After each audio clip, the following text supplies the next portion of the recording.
दी जाने वाली वो आवाज, वो आह्वान जो आज मेरे और आपके लिए हो सकता है, उसको ध्यानपूर्वक सुने और उसके दौरान उन आशीषों को अपने जीवन के अंदर ग्रहण करें और प्राप्त करें, ताकि हम आशीषित हो सकें। अपनी आंखों को बंद करेंगे, दुआ के साथ शरीक हो।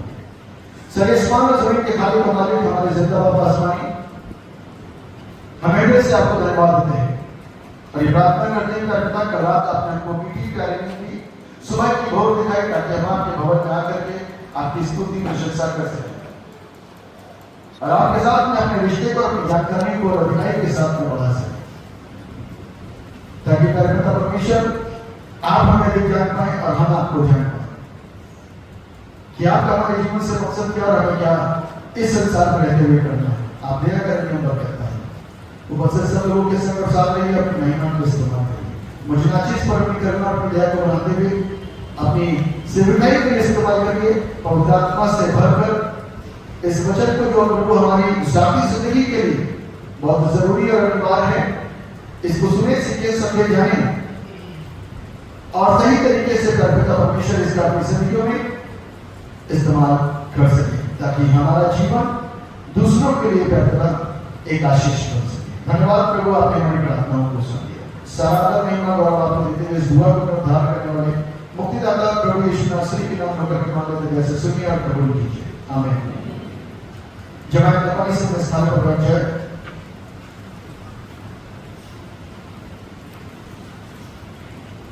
बड़ा सुंदर गीत हम लोगों ने गाया, मेरे जीने का मकसद तू है और मेरे जीने का कारण भी मैं जीऊं या मरूं सिर्फ तेरे लिए। ये गीत बड़ा सुंदर है, इसके बोल उससे भी ज्यादा सुंदर है। इसके बोल के अंदर गहराई छिपी है और कितनी अच्छे तरीके से हम और आप इस गीत को गा पा रहे हैं, लेकिन इस गीत को गाने से ज्यादा अच्छा इस गीत को जीना है। इसके वर्डिंग्स को यदि हम ध्यान से देखते हैं, ध्यान से सुनते हैं, तो इसे हमें जीना है। हम ऑलरेडी इस बात को घोषित कर रहे हैं कि मेरे जीने का मकसद तू है और कोई मकसद नहीं। यदि मैं जी रहा हूं, ये पौलुस के उन शब्दों के ऊपर, उन सेंटेंस के ऊपर बना हुआ, उस पर आधारित ये गीत है कि जीना मसीह और मरना लाभ है। मेरे जीने का मकसद तू है, मेरे जीने का कारण भी तू है। अब मैं जीऊं या मरूं तेरे लिए।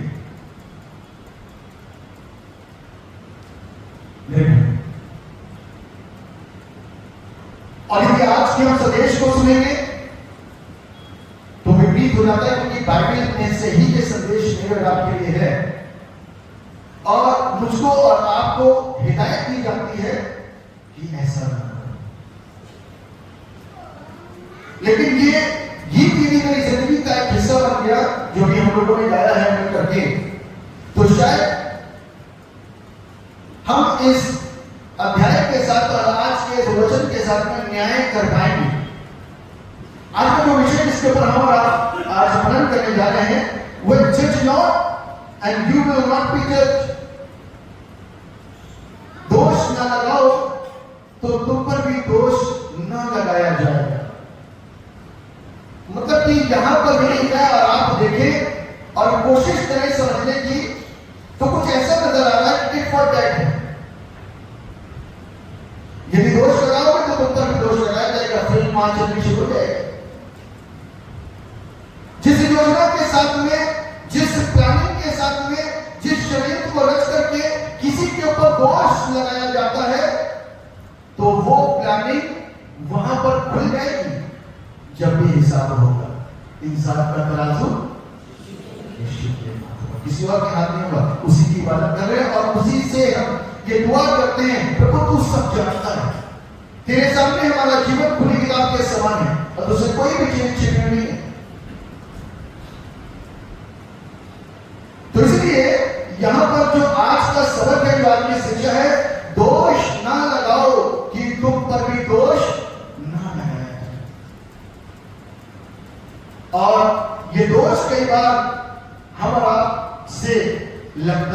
है, चाहे मैं हूं और चाहे आप। लेकिन आज मैं और आप इस वचन के द्वारा और इस गीत के द्वारा जो अभी हमने सुना आराधना में, यदि इसके द्वारा हम अपने आप को सुरक्षित करने की कोशिश करें तो हम अपने विश्वास की एक अच्छी रखवाली कर सकते हैं।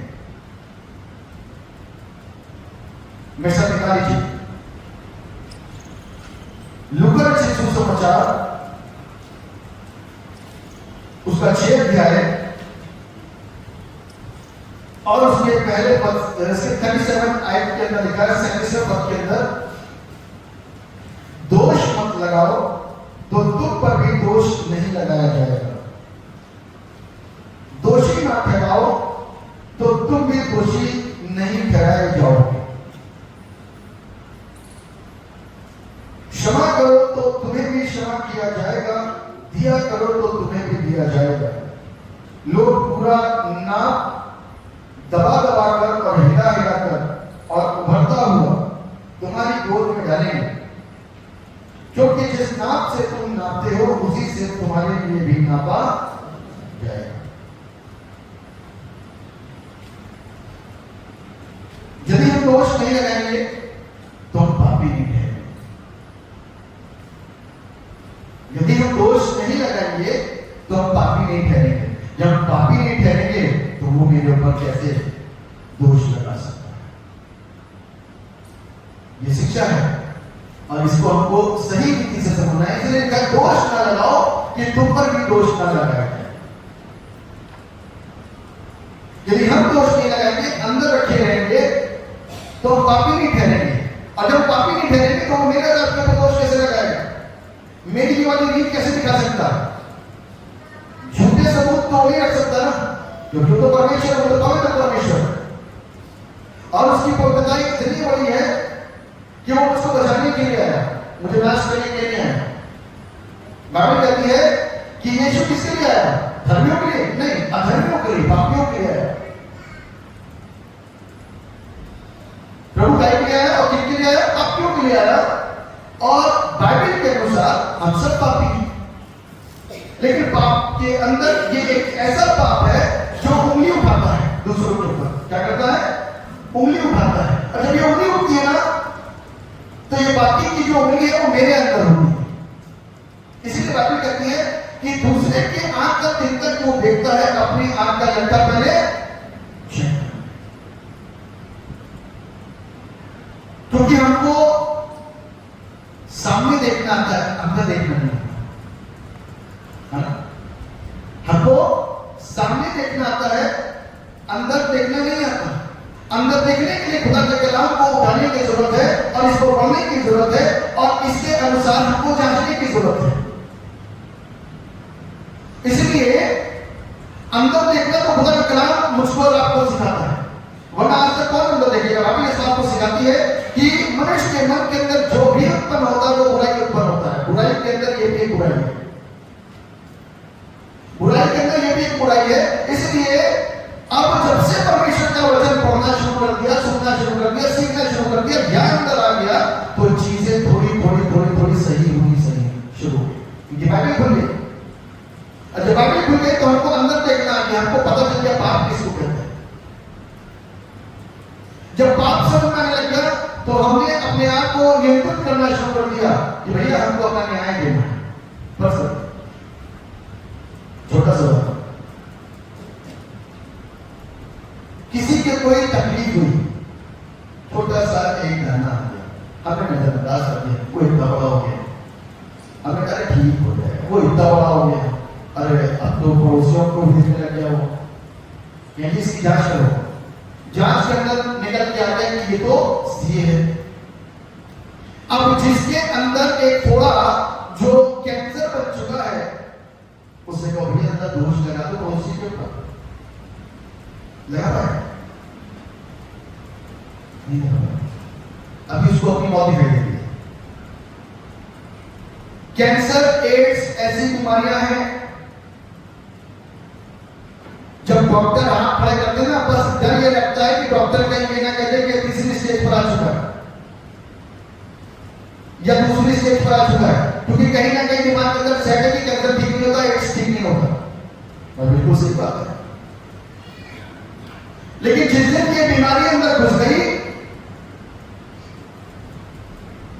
जिस दिन ये तकलीफ, ये कोड़, जो बीमारी का कोड़ हमारे अंदर आ गया, उस दिन हम सहमे सहमे से दिखाई देंगे। उस दिन हमारे अंदर का गुरूर खत्म हो जाएगा, उस दिन हमारे अंदर का अहंकार खत्म हो जाएगा, उस दिन हमारा दोष लगाना खत्म हो जाएगा, उस दिन आंखें दिखाना खत्म हो जाएगा, उस दिन आंखें मटकाना भी खत्म हो जाएगा। यदि परमेश्वर हमको ये लिख करके देते हैं कि मिस्टर फला फला, मिसेस फला फला, ये फला फला, वो फला फला, सारी दुनिया के दिन, मृत्यु का दिन यदि लिख करके आ जाए कि आपकी मृत्यु उस दिन, आपकी मृत्यु उस दिन, आपकी मृत्यु उस दिन, आपकी मृत्यु, और 4-5 होने का देख लें, तो सोचिए कि जिंदगी सीधी हो जाएगी कि नहीं सीधी हो जाएगी? पाप कम हो जाएगा। और ये भी बता दिया जाए कि स्वर्ग नरक भी है, पाप करोगे तो नरक में जाओगे। लेकिन प्रभु कितना था, टेंशन में जीवन नहीं जीने को दिया, आजाद करके रखा। जिस दिन मरने का दिन होगा उस दिन मर जाएगा, है ना?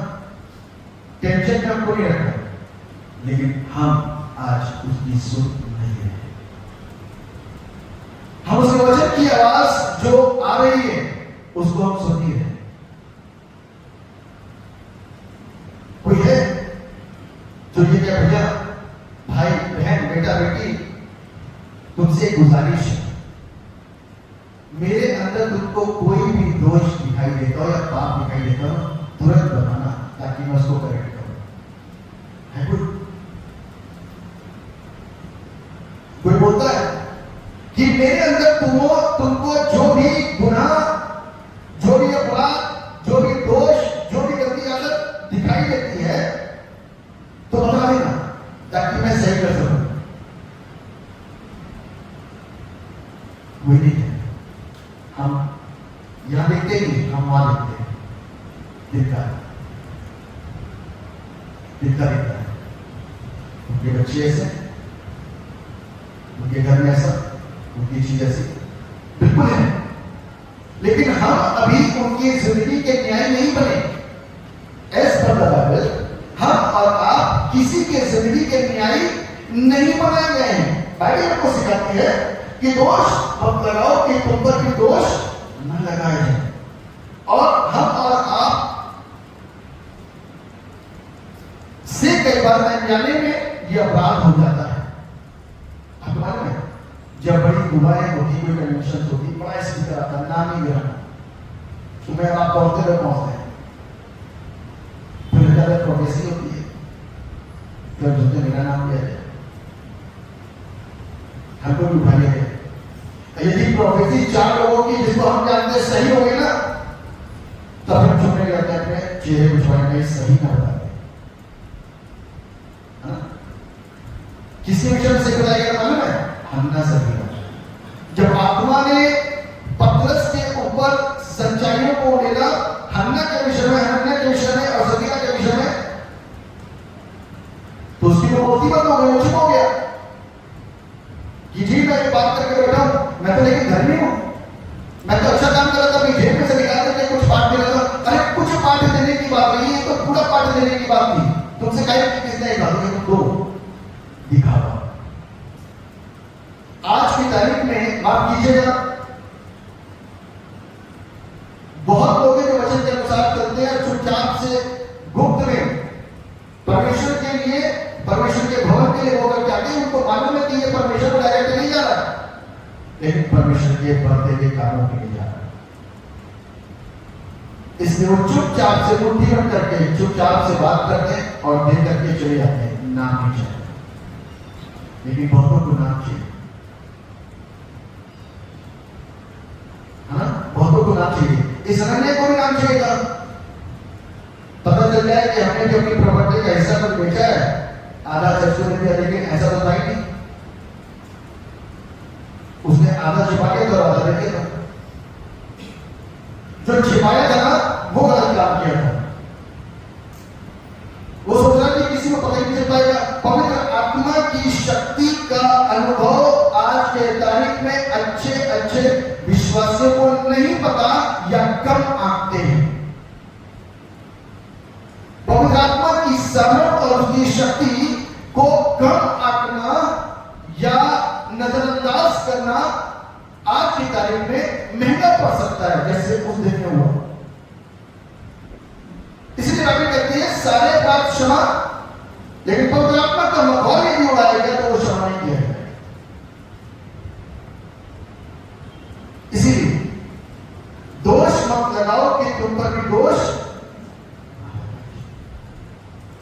प्रोफेसिस में जब होती है हमारे लिए भविष्यवाणियां कोई करता है तो हमें अच्छा सुनना पसंद।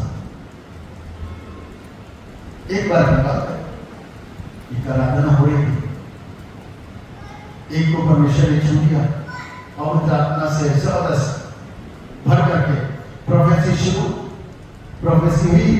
आराधना नहीं मानोगे, एक ऐसे बुजुर्ग के पास में उनके लिए दुआ करके, क्योंकि जब दुआ करने का कोई कुछ नहीं होगा तो बुजुर्ग हम तो अच्छा करते हैं, हर सर्वे चढ़ जाते हैं, दान भी दे देते हैं, महीने में स्पेशल वाला भी दे देते हैं, सारे काम करते हैं, प्रार्थना भी कराते हैं, टाइम पे आते हैं, हर काम करते हैं। लेकिन जब प्रोफेसी हुई तो ये बोल दिया क्या, तुम दिखाने का काम कर रहे हो, अब बोलती बन। एक बुजुर्ग की बोलती बन, क्योंकि वो सच्चाई है। पवित्र आत्मा से तो झूठ नहीं बोला जाता ना, तो उसके ऊपर क्रोध आ गया कि ये गलत बातें बोली जा रही है, यहाँ पे गलत काम हो रहा है। तो क्या नहीं करते कि कई बार हम और आप सच्चाई को ग्रहण करने में, स्वीकार करने में असमर्थ रहते हैं। बाइबल हमको सिखाती है कि हमको और आपको दूसरों के ऊपर दोष नहीं लगाना, क्योंकि हम भी उस गुनाह के उतने ही हकदार हैं। हो सकता है कि जो पाप हमको सामने वाले के अंदर दिख रहा है वो वाला ना हो, लेकिन बाइबल कहती है तुम्हारे किरनगी रंग के पाप, भिन्न भिन्न प्रकार के पाप, तरह तरह के पाप, वो सब जानता है। तो हो सकता है कि वो सेम वाला पाप ना हो, लेकिन कोई दूसरा वाला पाप हो जिसे परमेश्वर ना पसंद करता हो, उसे भी तो चेक कर लेना चाहिए। इसीलिए जो भंडार है, यानी कि जो लट्ठा है, वो ही दिखता अंदर कौन छुपा हुआ, कौन अपना पाप किसी को बताएगा। इसलिए बाइबल कहती है दोष मत लगाओ, कि तुम पर भी दोष न लगाया जाए। दोषी न ठहराओ तो तुम भी दोषी नहीं ठहराए जाओगे। क्षमा करो तो तुम्हें भी क्षमा किया जाए। क्षमा करना इतना आसानी, मैंने बार आपको स्टोरी सुनाई थी प्रभु के एक दास की, किस तरीके से उन्होंने अपनी सेवकाई को करा और किस तरीके से उन्होंने क्षमा करा और किस तरीके से फिर उनकी बेटी ने उनकी मृत्यु पर इस बड़ी गवाही का उजागर किया और लोगों को बताया कि जब मेरा पिता जो प्रभु में था अब नहीं है, मेरे बड़े बाप को उसने इस कदर शांति के साथ क्षमा कर दिया, तो जिसकी इबादत वो करता है वो कैसे क्षमा करता होगा। उसी वो की हम आप इबादत करते हैं। वही है यीशु मसीह, वही है सृष्टिकर्ता, वही है उद्धारकर्ता, वही है मुक्तिदाता। तो आज जब मैं और आप क्षमा करना सीख जाते हैं, ये बड़ा कठिन चीजें हैं जो मैं आपको बता रहा हूं। ये एक मानवीय स्वभाव से अलग पाई जाती हैं, लेकिन आत्मिक स्वभाव के अंदर ये सारी चीजें पाई जाती हैं। मानवीय स्वभाव के अंदर ये सारी चीजें जो संसारिक पाप हैं वो पाए जाते हैं, लेकिन आत्मिक स्वभाव के अंदर से ये स्वभाव का अभाव हो जाता है, ये स्वभाव खत्म हो जाता है, ये स्वभाव निकल जाता है। क्यों? क्योंकि हमने यीशु मसीह को स्वीकार किया, उसके पास आए, घुटने टेके, प्रार्थनाएं की, दुआ करी, अपने अंदर के गंदे वाले पापों को निकाल के बाहर, एक एक करके बाहर, इस पूरा घर को एक एक पूरा निकाल करके शुद्ध कर दिया। ये पूरा जान होता ना, तो पूरा जब फेंका जाता है तो कुछ छोड़ा जाता है, तो इसलिए धीरे धीरे करके मैं और आप अपने अंदर के उन सारे कूड़ा करकट चीजों को निकाल करके बाहर फेंक दें। तभी तो ये गाना मेरे आपके ऊपर अच्छा लगेगा। मेरे जीने का मकसद तू है, मेरे जीने का कारण तू है, मैं जीऊं या मरूं सिर्फ तेरे लिए। तो इसलिए आज जब मैं और आप इस बात को सीख रहे हैं तो लिखा हुआ है कि मैं और आप दूसरों को क्षमा करना सीखे, क्योंकि यीशु मसीह जो मेरा और आपका लीडर है, मेरा और आपका अगुआ है, मेरा और आपका प्रवर्तक है, मेरा और आपका परमेश्वर है, मेरा और आपका ईश्वर है, जिसकी हम आराधना और उपासना करते हैं, मैंने और आपने उसको किस तरीके से अपने अंदर स्वीकारा और ग्रहण किया है। भाई के तौर पे, दोस्त के तौर पे, बाप के तौर पे, पापा के रूप में, किस रूप में उसको स्वीकार करा है। धोखा ना दें, क्योंकि परमेश्वर ठट्टू में नहीं हुआ जाता। बाइबल किस बात को सिखाती है कि धोखा ना दें, क्योंकि परमेश्वर ठट्टू में नहीं हुआ जाता। इसलिए मैं और आपने प्रभु यीशु मसीह को अपने अंदर किस तरीके से ग्रहण किया, स्वीकार किया, वो मुझको और आपको जानना है। और उसकी इज्जत कितनी बना करके रख सकते हैं। 100 में से हो सकता है 10 परिवार, 20 परिवार अपने माँ बाप की इज्जत को बर्बाद कर देते हो।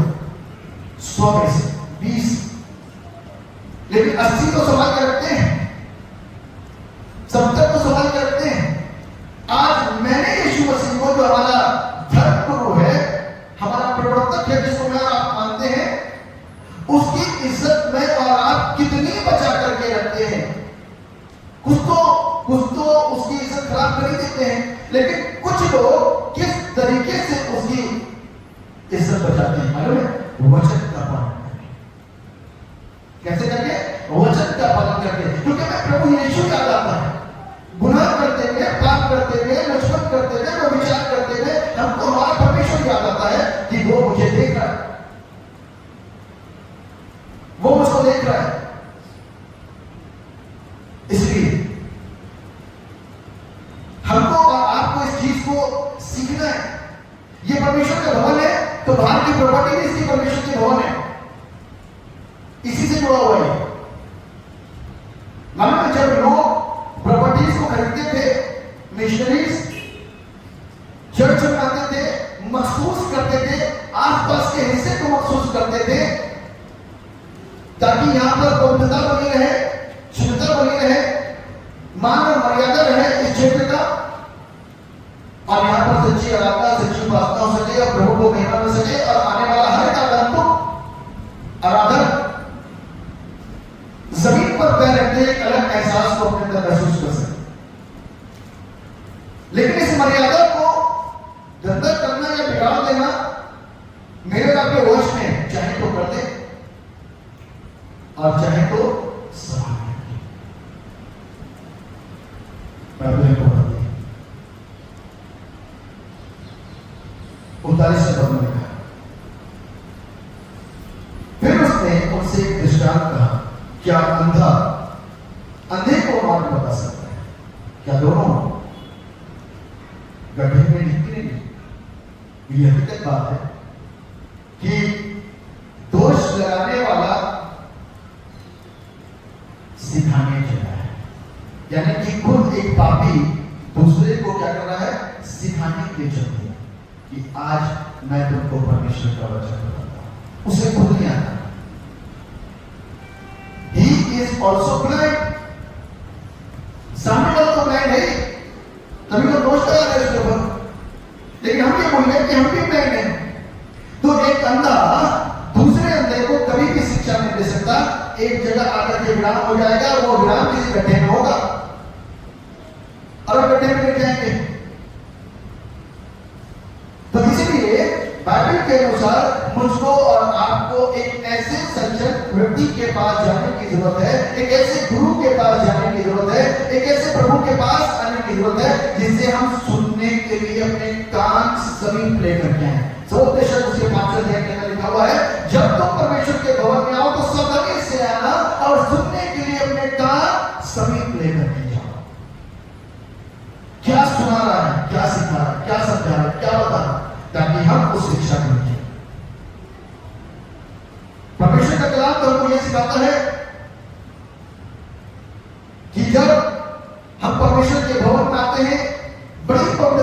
साथ में बड़ी सावधानी के साथ में कि हम कहां आए, मालूम क्यों ये सारी चीजें आई। एक वक्त था, आपको मालूम है कि जब महायाजक परमेश्वर के भवन में आता था और यदि दिमाग के अंदर जरा सा भी गड़बड़ी पाई गई तो मर जाया करता था महापवित्र स्थान के अंदर, बगैर किसी गोली के, बगैर किसी बीपीआई के, बगैर किसी जहर खाए, बगैर किसी और समस्या के मर जाता था। क्यों? क्योंकि परमेश्वर का प्रकोप उसके ऊपर ऐसा पड़ता था, उसकी अशुद्धता परमेश्वर की शुद्धता के सामने टिक नहीं सकती थी। इसलिए पवित्र होना बहुत साल में एक बार आता था। साल में एक बार आओ तो पवित्र करके आओ, क्योंकि तुम पवित्र परमेश्वर के पास अपवित्रता के भाव में नहीं आ सकते। इसलिए शुद्धता के साथ में साल में एक बार पाप क्षमा के लिए बलिदान यानी कि सैक्रिफाइस हुआ करते थे। जो महायाजक आता था तो बड़े शुद्ध मन के साथ आता था, ना तो दाएं और ना बाएं परमेश्वर की ओर मुड़ रहा था। और आराधना करने का स्थान बहुत बड़ा नहीं होता था, जैसे कि ऑल्टर बहुत बड़े नहीं हुआ करते थे, वो छोटा, ताकि एक जन आकर के उसमें आराधना कर सके। तो उसी चीज को याद रखते हुए कि परमेश्वर का भवन और ये पवित्र स्थान कितना पवित्र है और कितना पवित्र हमको अपने जीवन और शब्द और कर्म से बना करके रखना है, सोचना चाहिए। क्योंकि ये वो स्थान है जहां पर परमेश्वर की उपस्थिति वास किया करती है। तो इसलिए परमेश्वर के भवन में जब भी आओ तो बड़ी सावधानी और पवित्रता के साथ में आओ, यूं ही नहीं उठ करके चले आए, के साथ, अच्छी सोच के साथ, सकारात्मकता के साथ में, ताकि हम परमेश्वर के भवन में आकर के जो बातें मुझको और आपको सुनाई, समझाई और सिखाई है, उससे हम अपने जीवन को सुरक्षित और अच्छा कर सकें। जब हम यहां से सीख करके जाएंगे बाहर तो लोगों को क्या सिखाएंगे? जो सीखेंगे वही सिखाएंगे। स्कूल में बच्चा जो सीखता जाके सबसे पहले घर में जाकर बोलना शुरू करता, आप तो नहीं सीखा एबीसीडी की। दूसरे दिन क्या कहते हैं, यदि ऐड के सब सीख लेता है तो ऐड बनाना शुरू कर सोचता कि हम बहुत ज्यादा बोलेगा, बाबा को जाते नहीं, तो वही बोलता है। तो जो हम सीखते हैं ना वही जाके सिखाते हैं। परमेश्वर के भवन में जो हम सीखते हैं तो वही एटीट्यूड हम बाहर रखते हैं। अब हमने कुछ सीखा या नहीं सीखा, कोरे आए और कोरे चले गए तो कोई लाभ नहीं होगा। यहां पर हम सीखने गया है। जब बच्चा स्कूल जाता है ना, हर दिन कुछ नया सबक सीख करके आता है। जब परमेश्वर के भवन में आते हैं ना, हर रविवार हम कुछ नए सबक को लेकर के जाते हैं, और नए सबक का और सारे सबक का सिर्फ एक निचोड़ है, मत फिराओ, ताकि परमेश्वर के राज्य में पहुंच सके। तो इसलिए आज मुझको और आपको इस चीज को सीखना है कि मैं और आप कैसे एक अच्छे अगुवे बन करके, एक अच्छे इंसान बन करके हम दूसरे की किस तरीके से सेवा कर सकते हैं, उनको सही डायरेक्शन, सही शिक्षा किस तरीके से सिखा और बता सकते हैं कि वो भी उस सत्य परमेश्वर को जान सके। शद्रक, मेशक और अबेदनगो ने जितने समय में प्रभु को सुना, सीखा, समझा, जाना, उतने समय का ज्ञान उन्होंने राजा नबूकदनेस्सर के सामने जाकर के रख दिया। राजा, पहले तो हम लोग थे, पहले तो हम कहीं भी झुक जाया करते थे, पहले तो कहीं भी सर झुका दिया करते थे, पहले तो किसी की कुछ भी सुन लिया करते थे, लेकिन अब नहीं, हमको सच्चा ईश्वर मिल गया है। और वो सच्चा ईश्वर के विषय में थोड़ा सा तुमको बताना चाहता हूं। वो मुझे इस धधकते हुए भट्टी की अग्नि से बचा सकता है। राजा का पारा जितने स्तर पर ऊंचा गया ना, उतने स्तर पर उसने आग लगा दी। धक्का दो इसको साधु। देखते हैं बड़ी बातें कर रहे हैं। आज धर्मी बनकर क्या है मेरे प्रियो, हो सकता है कि आज के लिए ये साधारण सी बात हो, लेकिन बाइबल के अंदर जो बात रही है ये साधारण नहीं है, ये सत्य है। और आज भी प्रभु हमारा इसी रीति से हमारे जीवनों के अंदर काम करता है। जब भाई आपके पास खुद है, मुझे ऐसे शेयर करने की जरूरत नहीं, आपकी अपनी व्यक्तिगत गवाही है, मुझे बताने की जरूरत। तब शद्रक, मेशक, अबेदनगो ने जितनी भीड़ वहां बैठी थी, 5 लाख, 2 लाख, 3 लाख, लाख, 10 लाख, 50 लाख, सबको एक संदेश दिया, हम एक ही ईश्वर की इबादत करते हैं। वो हमको इधर के भटक के अग्नि के तेज से बचा सकता है। यदि नहीं बचाता तो फिर उसे छोड़ के मर जाएंगे। तो भी हम उसे नहीं छोड़ेंगे, चाहे मर जाए इस आदमी में। इतना भी मालूम है कि मरने के बाद में हमारा न्याय होगा, इतना भी मालूम है कि हम वहां पर सुरक्षित होंगे।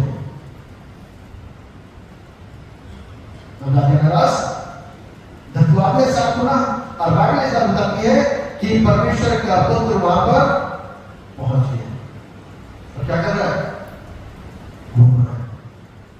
राजा ने दूर से देखा, नजदीक डरवाए थे क्या, 4 कैसे परमेश्वर के पुत्र का स्वरूप मेरे। आज जो मैं और आप संसार में सिखाएंगे कंप्रोमाइज करके नहीं, सटीकता के साथ में, तो सामने वाला सीखेगा जरूर। हो सकता है कि आपको पहले दिन एक थप्पड़ पड़े, दूसरे दिन 2 पड़े और तीसरे दिन 3 पड़े, लेकिन चौथे दिन मालूम है उसका पूरा परिवार जो 5 लोगों का वो प्रभु के पास होगा। हमें विश्वास करते कैसा होगा, ऐसा ही होगा। अरे इंसानी तो है, बनाया परमेश्वर ने, इतना जरूर ध्यान रखिएगा कि किसी चीज से डरना नहीं। आंदोलन के अंदर बुराइयों के लिए आवाज उठाई जाती है, गलत के लिए आवाज उठाई जाती है। जब मैं और आप कुछ विचार कर रहे होते हैं, कुछ बोल रहे होते हैं, एक प्रकार का वो भी आंदोलन है, आवाज उठाई जाती है। आज मानते जाओगे, लेकिन कल क्या होगा, कल 5 लोग विश्वास करेंगे। फिर ये प्रेस करके काम नहीं चलता कि 5 + 5 अगले दिन 10 लेंगे, वो 5 × 5 हो जाएगा, 25 विश्वास करेंगे। हमें जब ग्राम स्टेन को मारा गया ना, तब के बाद से चीजें बदल गई। देखिए कुछ चीज तो परमेश्वर भी देखता है, आप काम कर रहे हो ठीक है, लेकिन परमेश्वर का प्रकोप भी आता है। एक जन के नाश होने से परमेश्वर कितनों को सुरक्षित करता है, कितनों को बचाता है, दिखाता है, जगाता है, किसी के मुंह से करवाता है कि जी इनके लोगों को मारा गया था, ऐसा होगा। ध्यान रखिए, दोष मत लगाओ कि तुम पर भी दोष न लगाया जाए, परंतु जो कुछ तुम्हारे पास है उससे सामने वाले को, यानी कि अपनी भलाई की, अपनी अच्छाई के द्वारा सामने वाली की बुराई को क्या कर दो, इस कदर से नाश कर दो, इस कदर से क्रैश कर दो कि वो तुम्हारी अच्छाई को सीख करके, सुन करके प्रभु को स्वीकार कर ले, उस सच्चाई को स्वीकार कर ले। ये लालच नहीं है, ये किसी को भड़काना नहीं है, ये किसी को लालच देकर के लाना नहीं है, ये वो सच्चाई है जो हमने सुनी, जो हमने जानी, ये दूसरों तक पहुंचाई है। इस बात का लालच है कि हम बदले तो हमारे सामने वाला भाई भी बचे, यही तो एक लालच है। वरना प्रभु इतने दिन भेंट ना करता, वो तो आदम से कहता ठीक है तुमने पाप कर दिया, चला एक नया आदम तैयार करता हूं, जो सही होगा उसके बाद में कोई और तैयारी नहीं, वो मुझसे आपसे प्यार करता, आदम की औलादों से प्यार करता। अब उसको मालूम कि आदम की औलादों ने पाप किया, पाप के द्वारा बचे गए, अब इनको सुरक्षित कैसे करना है, इसलिए वो मुझको और आपको अपने वचन की धार से सुरक्षित करना है, वचन की सामर्थ से मुझको और आपको सुरक्षित करना है। इसलिए कहता है लीड पीपल टू स्पिरिचुअलिटी, लोगों को आत्मिकता में क्या करो कि अगुवाई करो, वचनों को लेकर के, अच्छे आचरण को लेकर के। यदि हम लोगों की अगुवाई करेंगे तो लोग सामने वाले सुन करके, सीख करके खींचे चले आएंगे। जिस दिन वो आएगा तो दूसरे दिन, चौथे और लोगों को भी लेके आएंगे, अरे बहुत अच्छा आराम होगी, अच्छी बातें करते हो, लेकिन इतना काफी नहीं। आपके पास में अच्छाई करने वाला परमेश्वर है, उससे मुलाकात करें। मैं तो धोखा दे सकता हूं, लेकिन वो धोखा नहीं दे। इसलिए मेरे प्रियो, वचन सीखना, वचन समझना मेरे और आपके लिए बहुत जरूरी है। परमेश्वर एक महान न्यायी है, हम न्यायी नहीं। एक जन के विषय में आप और हम अच्छे तरीके से जानते हैं, दाऊद, जिसने हित्ती उरिया की पत्नी को अपने नियंत्रण में रखने के लिए उसको मरवा दिया, उसके पति को,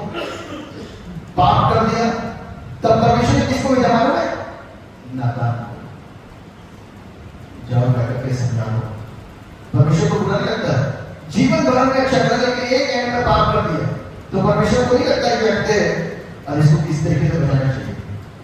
फर्ज करिए आपके इस दुनिया में आप भी टीचर हैं, बहुत सारे टीचर हैं पढ़ाने वाले। एक ऐसा स्टूडेंट सब विषय में पास है, एक विषय में फेल हुआ, 5 नंबर थे, तो आप क्या करोगे? अरे अच्छा तो है, पता नहीं कैसे गलती हुई, है ना?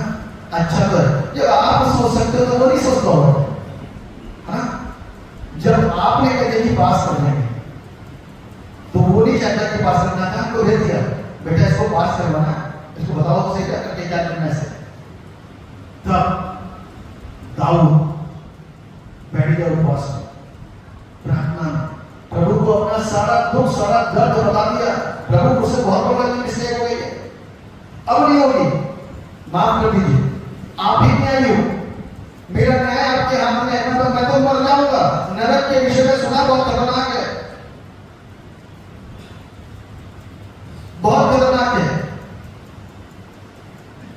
वहां पर जो गया, जो नशा करते ना तेजाब, मुंह में रेगुलर आता रहता तेजाब, और उसकी जलन जबरदस्त। जो चर्च का पैसा खाते हैं उनके साथ बुरा हाल है, जो व्यभिचार करते हैं उनके साथ बुरा हाल है, बहुत बुरा कंडीशन, बहुत बुरा है। प्रभु वहां नहीं जाना, और सुनी थे कि अपने जितना भरसक प्रयास कर सकता था दाऊद उसने करा, और न्याय तो वो है, वो करेगा न्याय।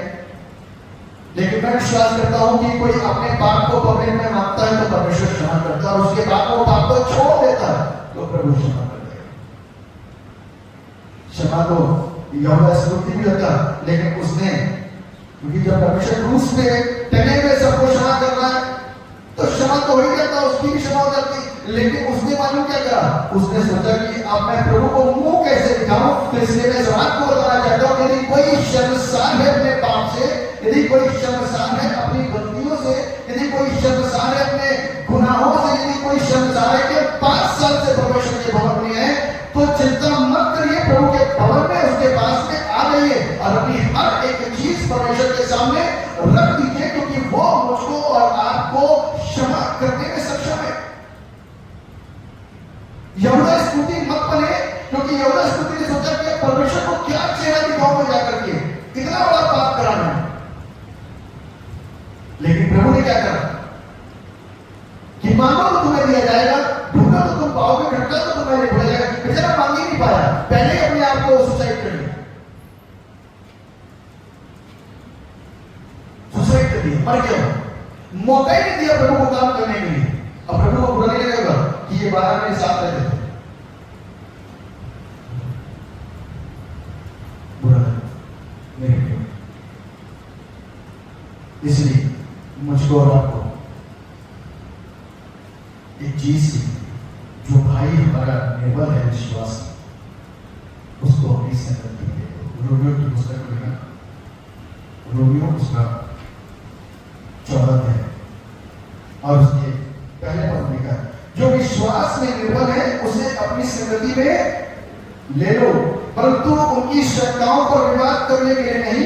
एक को विश्वास से सब कुछ खाना उचित है, परंतु जो विश्वास में निर्भर है वो सकता भी खाना है।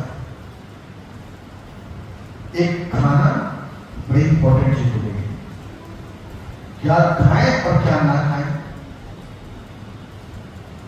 अब अभी तक लोगों के जीवन के अंदर संदेह, क्या खा सकते हैं, कोई उठा के खड़ा करता पुराना कहना, तो कोई कहता क्या कहना,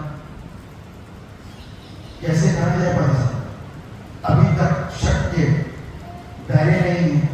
बाइबल कहती है प्रार्थना कर सब कुछ खा। पहली बात, वहीं पर पहला कुरिन्थियों उसका 10वां अध्याय, उसके अंदर यह भी लिखा हुआ है कि जो चीज चढ़ावे में आती है उसे मत खाना। हाँ, जो चीज चढ़ावे में आती है उसे मत खाना। वो सामने नए अहदनामे के अंदर बिल्कुल क्लियर मना किया है। तो इसलिए मुझको और आपको ये सीख लेने की जरूरत है कि मैं और आप चढ़ी हुई चीजें खा सकते, बाकी जो चीज है उस पर प्रार्थना करो और खाओ। अब कोई कहता है फ्राइडे को ही उपवास रखना चाहिए, यीशु मसीह को फ्राइडे को किसी खाली होते हैं, तो इसलिए फ्राइडे लोगों के लिए इंपॉर्टेंट बन गया कि वो अब फ्राइडे को उपवास रखते हैं। नए विश्वासियों ने किसी बात है उनको यही शिक्षा मिली, फ्राइडे को उपवास रखो, बाकी के दिन बेकार है क्या? नहीं, लेकिन जो फ्राइडे पसंद कर रहा है फ्राइडे पर रखना। बाइबल कहती है कि आप उनकी कहता है परंतु उसकी शंकाओं का विवाद करने के नहीं, परंतु को सिखाओ। आज लेवल है, कल बलवंत हो जाएंगे, आपके पास जो ज्ञान है उसके द्वारा वो बलवंत हो जाएंगे। इसलिए थोड़ा धैर्य रखो और धीरे धीरे धीरे धीरे धीरे धीरे उनको पटरी पर ले आओ। हो सकता है कि कोई आपके भवन में ऐसे वस्त्रों के साथ में आता है जिसे जैसे वस्त्र चर्च में वर्जित नहीं है। हो सकता है कोई नशे के हालत में करके बैठ गया, अरे पहले दिन तो आने दो, दूसरे दिन तो आने, चौथे रविवार के दिन उसका मन बदलेगा, वो अपने कपड़े भी सही करके आएगा और वो अपने अंदर का नशे की जो हालत का है ना उसको भी छोड़ करके आएगा। आने तो दो, पहले दिन ही दोष लगा दिया, लेकिन कम आने दो उनको। हम सारे सही नहीं हुए, हमारे अंदर भी कोई ना कोई खोट है, आने दीजिए। जब प्रार्थना होगी ना, जब पवित्र आत्मा छुएगा, जब प्रार्थना होगी परमेश्वर के भवन में बैठे हुए हर एक लोगों के, तो जब पवित्र आत्मा छूना शुरू करेगा और जब पवित्र आत्मा जब वचन के जरिए सिखाना शुरू करेगा, उस दिन लोगों की आंखें खुल जाएंगी और उनको पता चलेगा कि हमको क्या पहनना है और क्या बोलना है, कैसे हमको परमेश्वर के भवन में आना है और कैसे नहीं आना है। हमको परमेश्वर का रूल सिखा देगा कि जूते पहन के जाना है, जूते उतार करके जाना है। हमको सिखा दिया जाएगा। कौन सिखाएगा? रूल को तो सिखाएगा। हम होते कौन सिखाने वाले? हम भी उठेगा। इसलिए जो परमेश्वर का वचन हमको सिखा रहा है, कहता आओ सब प्यासे लोगों यीशु के पास आओ। हाथ उठाओ, उसके बाद में तृप्त होकर जाओगे, शिक्षित होकर के जाओगे, एजुकेट होकर के जाओगे। इसलिए आज मुझको और आपको इन शिक्षाओं को ग्रहण करना है। इसीलिए लिखा है पाठ्यक्रम के अंदर 14:5 रोमन 14:5 में कोई तो एक दिन को दूसरे से बढ़कर मानता है, कोई सब दिनों को एक समान मानता है, ये भी सीख जाया जाएगा, है ना। किसी के सुंदर बहुत इंपॉर्टेंट है, तो किसी के द्वार बहुत इंपॉर्टेंट है, किसी के हरदम बहुत इंपॉर्टेंट है। तो मेरे भाइयों, हम इस बात को अच्छी तरीके से जानते हैं कि सब दिन परमेश्वर ने बनाए हैं। किसी को कुछ पसंद है, किसी को कुछ पसंद है, किसी को कुछ पसंद है, लेकिन आज हमको और आपको जब हम सीखेंगे ना तो समझ में आएगा कि प्रभु के सामने हमें आना कैसे है, प्रभु के सामने हमें आना कैसे है। हमने तो दोष लगा दिया, अब प्रभु भी दोष लगाएगा, तब क्या करें? बाइबल क्या कहती है? अपने पड़ोसी को अपने समान प्रेम कर। यही सिखाते हैं बाइबल, अपने पड़ोसी को अपने समान मोहब्बत कर। और अपने पड़ोसी के ऊपर हमारी निगाहें ऐसी हैं, ये लोग गलत काम करते हैं। तो हमको और आपको अपने जीवन के द्वारा जो वचन से सीखा है उससे दूसरों को आकर्षित करना है, ताकि दूसरे शिक्षित हो सके। वचन यदि किसी कामों की खुशी में कई जगह खत्म हो गए। अब ये संडे है, 1 घंटा हो गया पता, अगले संडे यहां से हम कुछ ले करके जाए ना, यहां से जब जॉब में जाते हैं ना, कुछ ले करके जाते हैं, पैसा डेली का नहीं मिलता होगा तो महीने का मिलता है, लेके जाते हैं, उसके लिए पूरा महीना मेहनत करते हैं और 20 महीने बोलते पैसा तो हमें सेट हो गया, सैलरी महीने में मिलेगी, है ना। तो थोड़ा सा वेट कर लो, बहुत कुछ मिलने वाला है।